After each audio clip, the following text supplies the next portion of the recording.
Assalamualaikum warahmatullahi wabarakatuh.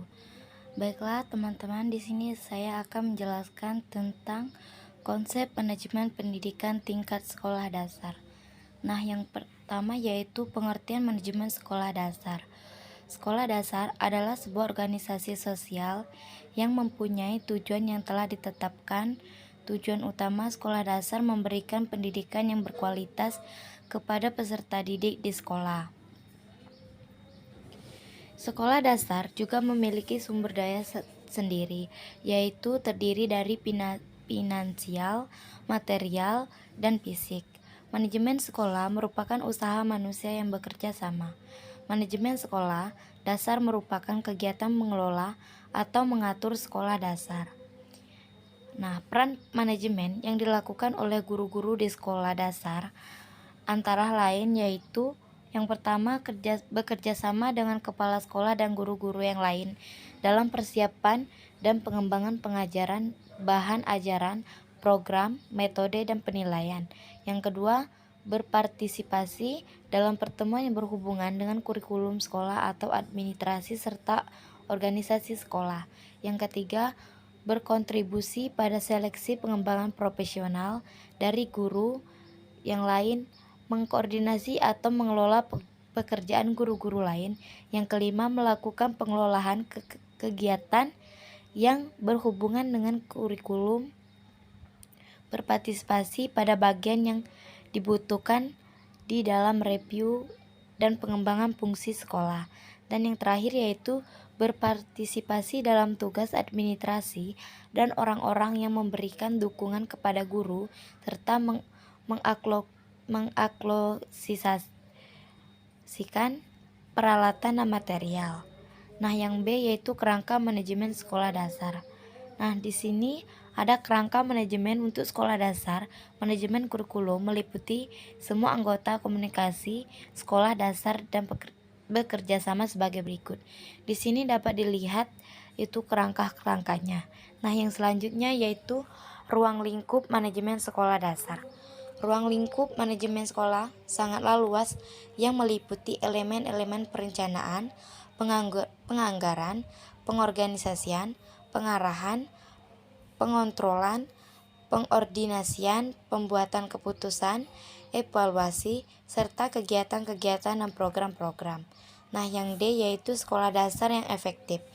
Sekolah dasar yang efektif merupakan sekolah yang memenuhi kebutuhan yang diidentifikasi secara lokal dan sumber daya yang ada dan menjamin bahwa siswanya datang secara teratur dan memiliki hasil tes yang baik. Hal ini berbeda dengan definisi kurikulum nasional yang mengarahkan kita pada asumsi bahwa sekolah yang efektif adalah sekolah yang memaksimumkan pencapaian siswa dan perkembangan individu serta mempersiapkan siswa untuk kehidupan selanjutnya. Nah, sekolah akan efektif jika memiliki pemimpin yang kuat. Keterlibatan orang tua di dalam proses yang dilakukan sekolah bebas dari kontrol dan pengaturan eksternal yang berlebihan, memiliki guru-guru dengan kualitas yang tinggi.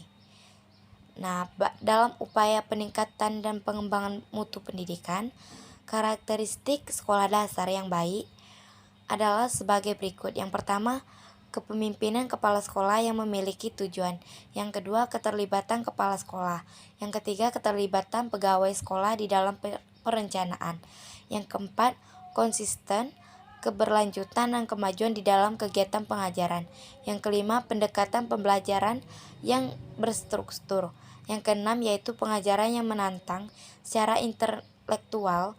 Yang ketujuh, lingkungan yang berpusat pada pekerjaan dan iklim kerja yang positif.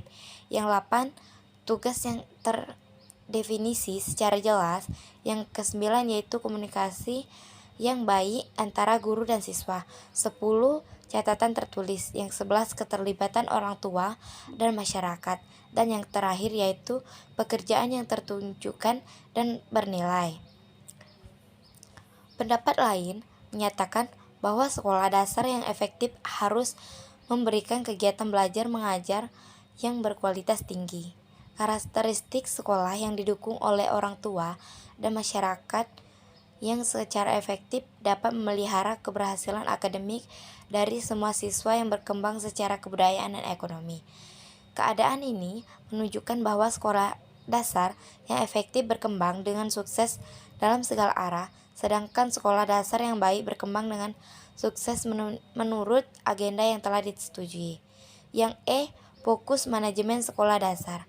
Manajemen sekolah dasar merupakan proses di mana kepala sekolah dasar selaku administrator bersama atau melalui orang lain berupaya mencapai tujuan institusional sekolah dasar efisien. Selanjutnya, fokus manajemen sekolah dasar adalah memberikan bekal kemampuan dasar kepada siswa. Penerapan.